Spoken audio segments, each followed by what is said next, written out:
Ke Christ School International haka arpinyo tarik benai March kalayo ban Kyrkhu bat pli pajba ya kayu mani ba Thymmai ke balai kerteng Christ Church. Hagini gesing lai don lang do Reverend Archbishop Victor Lingdo ke jalan yang ba Shlong bala terwa ya ke mas bekoi. Haring kat gejing senalang pada robot parliament bari parish priest.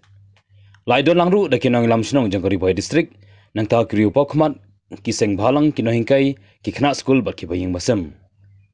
Ya kini ke chapel apun wandur itanat bha hagi style gothic hargat ki ding tanrai ban pen pau ya gejing itanat bane serta. U Dr. C Wargis ukli ke administrative department ulong bahadian habot ke chapel kala ban penrung kumba khandai spa tidi seat naga bentai ki pajba. Pada hakani gesing la pencerhem shishu de ki aspirants na Savio Generate Choir lingba gejing ruai bat duai.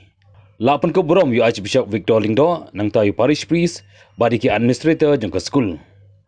U Dr. George Kalingal, ubari clinical psychologist na USA ulong, badan kaman pelet jengmet haga jingyok jingtip. Hendai kan khampa lada pelet jengmet shushu ban hikai, ban pelong adkar na menta belong kirishimet bakrau. Lapan kot igani gesing krau ke jongki, da kakentian ai kublai, da ke sister Manjushri, SND principal jong ke Christ School International. Students, what is my attitude to the educators, to the teachers? We hope that this does not resemble that of the other son. The language was prepared. He is full of jealousy, full of envy. He does not know how to rejoice when his brother has come back.